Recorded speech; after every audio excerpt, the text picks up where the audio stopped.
At the beginning of this talk, I pointed out that in the United States, which sees itself as the most advanced and enlightened nation on earth, the obvious truths of evolution are actively suppressed in many schools in favour of teaching instead the very same rubbish that Darwin proved was ridiculous 150 years ago, as did Tom Paine 6 decades before him.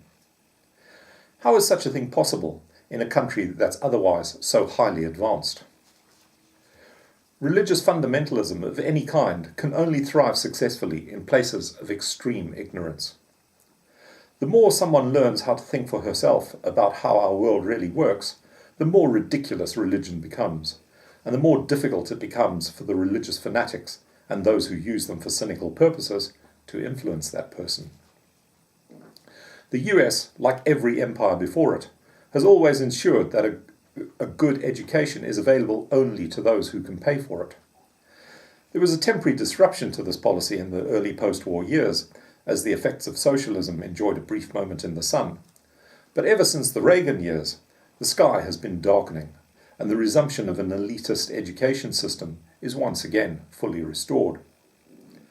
A similar calamity has returned to Britain, where a reasonably good education is once again an elitist privilege. So the educational vacuum that's being left in the US by the absence of proper and responsible government has been filled by the Church, which has always been quick to flourish in landscapes of educational elitism, where the young of ordinary people are definitely not expected or encouraged to be able to think for themselves. It's not much different to what happens in Islamic countries, where the only hope little boys from poor families have of an education is whatever the priests provide, and the priests only provide the Quran. Little girls are not considered fit to be educated at all, of course. So the Church simply reverts to type, peddling the same old rubbish to young people who are deliberately kept in a state of institutional ignorance by their own trusted leaders, to whom they must swear undying allegiance every day.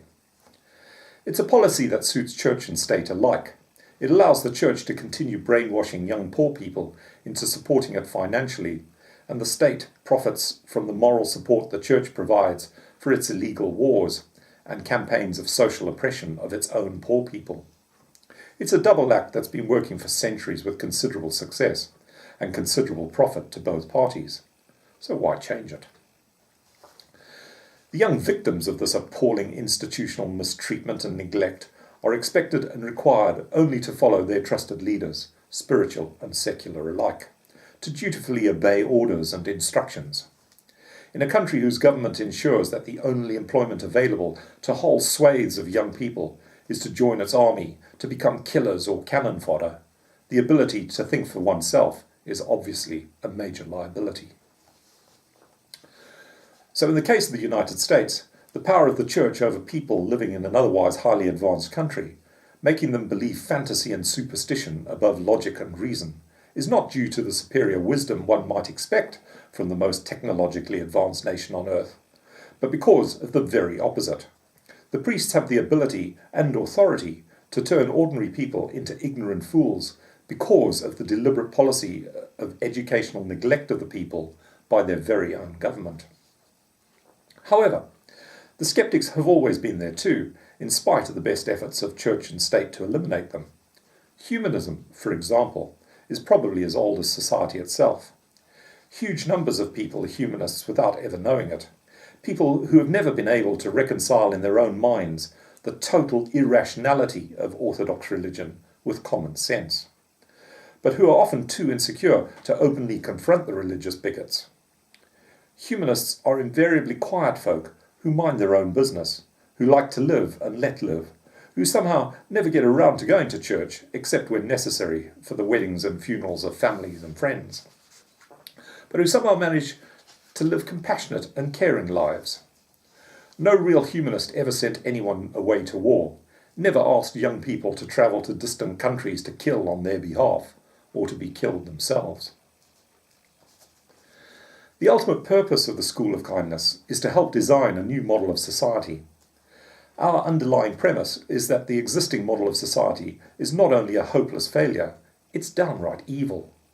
Not because of fairy tale devils and demons who obviously don't exist, but because of very real, very nasty human beings who very definitely do exist. This is an inescapable conclusion for any graduate of our school. Therefore, any new model of society needs to be very different to the existing one in almost every aspect, including its position on religion. It's very important that future enlightened governments refuse to align themselves to any particular religion, because to do so would instantly destroy any credibility they might otherwise have. In other words, it's not only desirable for governments to completely dissociate themselves from religion, it's essential.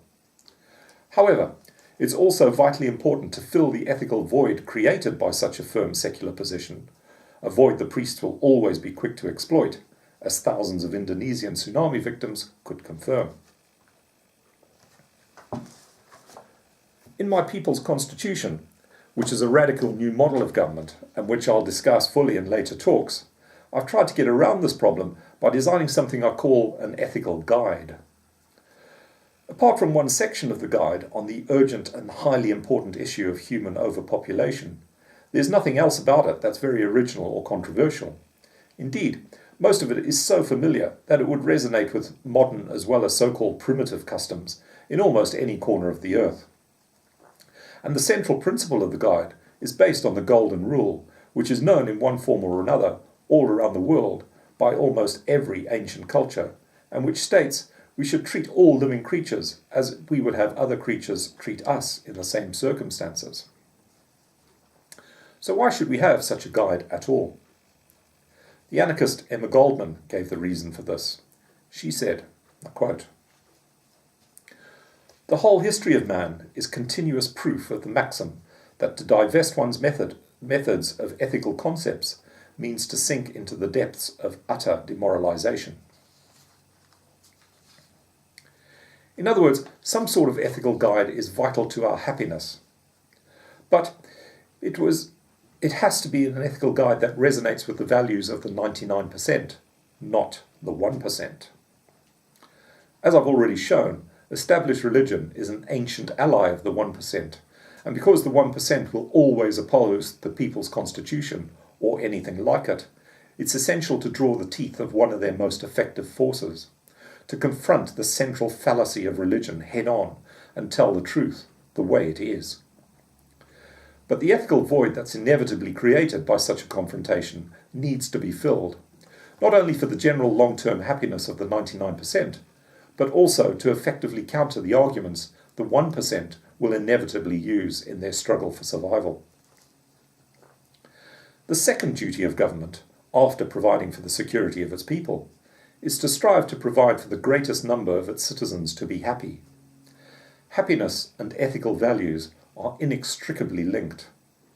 And the ethical principles of the People's Constitution try to influence and govern our daily conduct, not because we fear secular or divine retribution for failing to do so, but simply because we believe it's the best way to achieve happiness for ourselves, to do what we can to help others to be happy too. The anarchist Michael Bakunin put it like this, and I quote, "Freedom, morality, and the human dignity of the individual consists precisely in this, that he does not do good because he is forced to do so, but because he freely conceives it, wants it, and loves it." So it follows that if everyone freely chose to live by the principles in the ethical guide, most of the problems of society would simply vanish. A major problem with all principles, however, is their interpretation, and priests are the traditional interpreters of ethics. Using their books of fantasies, myths, and lies, they often team up with secular rulers to pursue their mutual interests, and they somehow manage to interpret their own fairly clear principle that thou shalt not kill to mean that thou shalt not kill unless we say it's okay. As Voltaire once pointed out, it is forbidden to kill, therefore all murderers are punished, unless they kill in large numbers and to the sound of trumpets. Neither secular nor spiritual powers care a fig for we the people, the 99%, unless we the people need to be marshalled to serve the 1%. In the People's Constitution, however, religious leaders have no more constitutional authority than any other ordinary citizen, and secular administrators have very limited powers.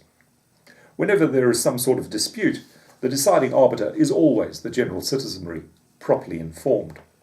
Never a single all-powerful individual or tiny handful of elites, be they religious or secular elites. Right and wrong can never be clearly defined universal truths where every situation and variation of human behaviour is provided for. These things are human values and can only be decided by ordinary human beings after well-informed and reasoned debate. The other important point that needs to be clarified is why have a separate ethical guide? Why not just incorporate the contents of the guide into the body of the Constitution? Well, the Constitution is a law and should be enforceable as a law by the state. And the guide is just that, a guide, and it's not intended to be enforceable as a law. Imposing laws where they may be avoided is a complete anathema. For example, no government should ordinarily have the power to tell a woman how many children she may have. But more to the point, I don't think it's necessary to turn the ethical guide into enforceable law. All that's required is good education. If people are given good information, they will invariably make good and humane decisions all by themselves. Because most people are by nature good and caring people. Although this principle applies to all aspects of human society, it is, I believe, particularly relevant to the issue of human population control. People need to understand why they should control their numbers, rather than have those controls imposed by government. I'm sure that if most women were simply exposed to the logic of why they should not normally have any more than 2 children, most would naturally choose that option without any state coercion. Therefore, I deliberately excluded this issue from the main body of the People's Constitution, because I would oppose an ethical guide being made law, just as I oppose any religion having the right to make laws. My faith in human nature is such that in a world where people were properly informed, I do not believe it would ever be necessary to impose population control or any other ethical legislation. Laws should seldom be needed in a genuinely humane society, where proper education and information is provided to all the people. So the ethical code I suggest is only intended as a guide. It's mostly what we should do in most circumstances. There's obviously some overlap with the law, but none of the clauses of the ethical guide should by itself be enforceable by law. So although the guide is only a guide, it is, nevertheless, a vital component of the Constitution, in my view, because it replaces the one useful feature of religion, the one feature which could and should be preserved, a sense of the essential differences between right and wrong. In other words, ethical guidance should govern our thoughts, words, and actions on a daily basis. It should be grounded in compassion for all living creatures, based on the premise that personal happiness can only be found through helping all living things to be happy.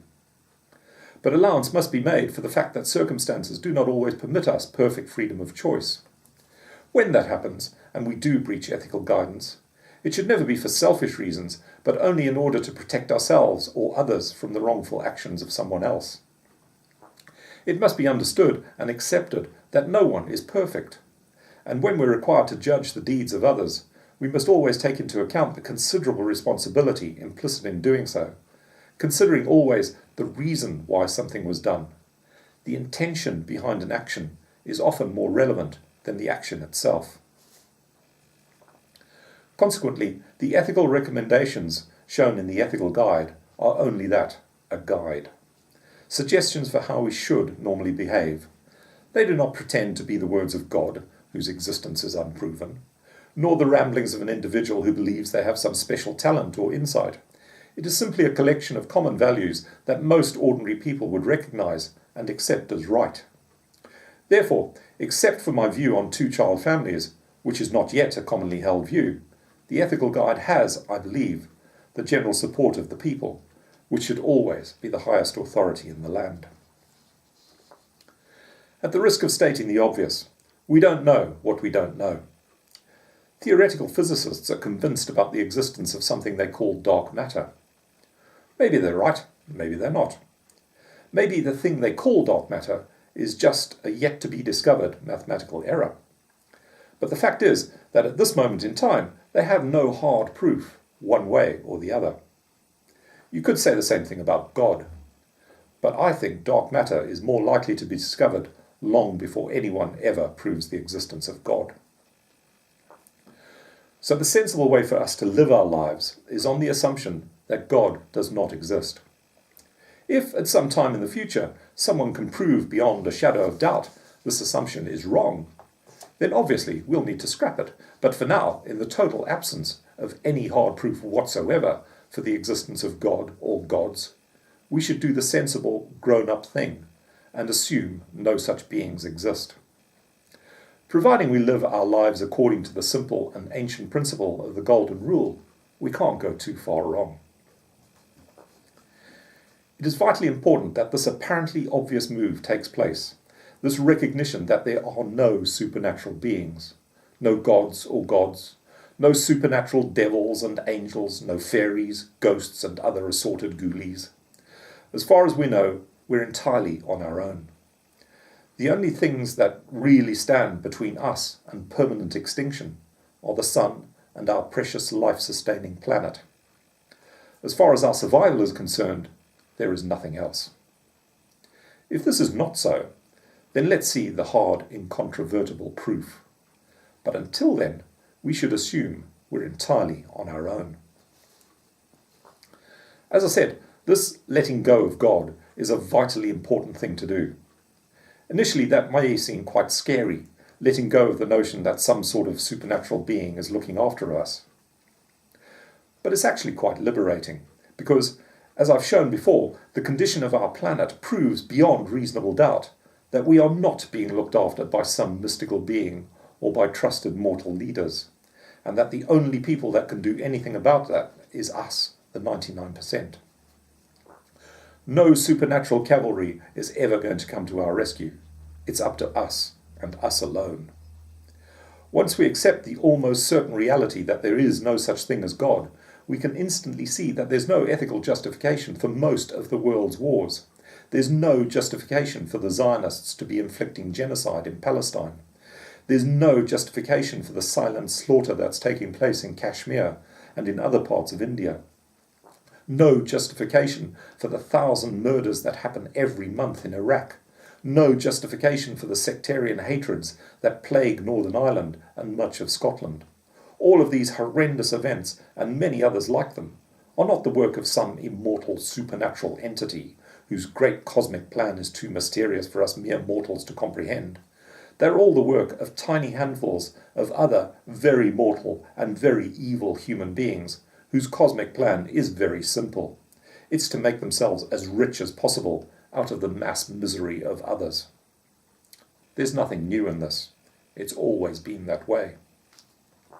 It's not the divine justice of God. It's the inherent evil of our own trusted leaders, secular and religious alike. It's high time that lesson was widely learned and properly understood once and for all.